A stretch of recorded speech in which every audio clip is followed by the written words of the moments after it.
Bonjour. Alors aujourd'hui pour la prochaine revue d'accessoires de beauté, on va parler du nouvel épilateur Braun, donc le Silk Epil 7 mais en version Skin Spa, qui est proposé en fait avec un nouvel accessoire qui est assez tendance ces temps-ci, c'est les brosses pour visage.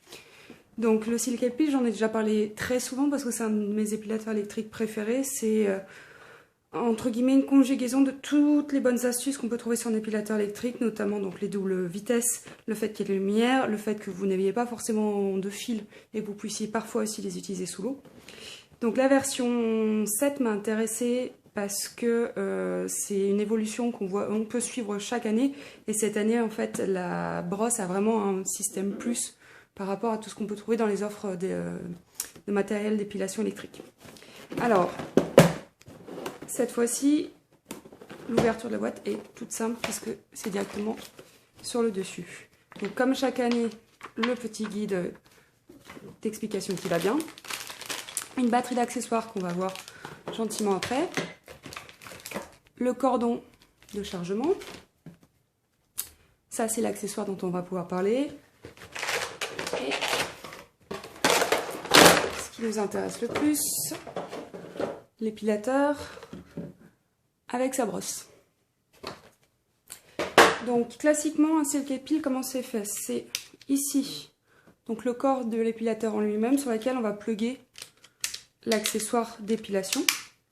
Ici donc vous avez l'épilateur classique avec les petits picots pour soulever la peau et les petites pinces pour enlever le poil. Vous avez ici la petite lumière, le bouton pour les vitesses. Et ici, le signal lumineux pour vous dire où est-ce qu'on en est de la batterie. Cette année, il y a un nouvel accessoire qui est celui-ci. Mais on va quand même retrouver l'ensemble des accessoires classiques. Parmi eux, vous retrouvez les embouts fins pour les épilations sur les zones entre guillemets délicates. Donc là, c'est la partie supérieure de la tête qu'il va falloir détacher. Pouvoir plugger l'accessoire. Et en fait, vous n'avez qu'une toute petite zone de dépilation. De la même manière, on va retrouver ce qui avait fait le succès de la version 7, la tête rasoir électrique. Donc même système, on déplugue et on installe le rasoir. Rasoir, vous avez la partie rasoir et la partie tondeuse. Donc on va fonctionner de la même façon. Et après, on choisit d'utiliser ou le rasoir électrique ou la petite tondeuse. Et qui dit tondeuse dit petit sabot si nécessaire.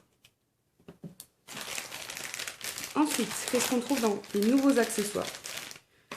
Donc ceci, à tout hasard, je suppose que c'est la housse. Voilà, petite housse de rangement.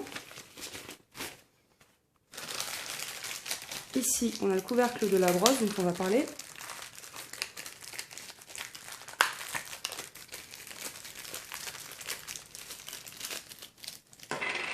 Voilà. Et là, on a aussi un autre élément pour la partie épilation,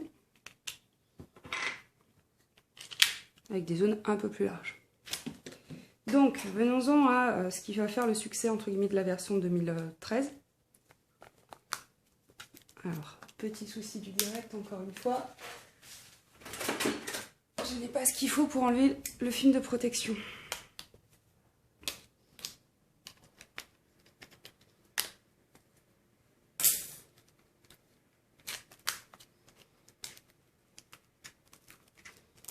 Pour être bien emballé, cette fois-ci, on ne peut pas dire le contraire, c'est très bien emballé.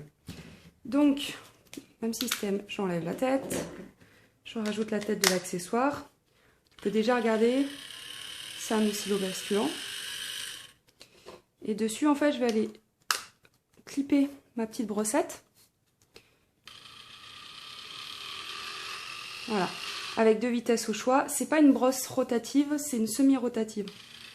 C'est entre autres ce qui fait aussi le succès de la brosse Clarisonic pour celles qui connaissent. Donc on se retrouve à nouveau avec le petit kit de protection. Et en fait vous avez plusieurs types de poils en fonction de leur localisation, avec des plus ou moins durs. Mais on reste quand même sur quelque chose de très très souple. Ce n'est pas comme la Philips ou des poils de soie, et c'est pas une brosse sonique comme la Clarisonic, mais c'est déjà mine de rien, un bon substitut. Et faut regarder comment ça fonctionne. Je vais mettre en vitesse 1. Ça reste très très doux. Et c'est ultra pratique à utiliser. Voilà.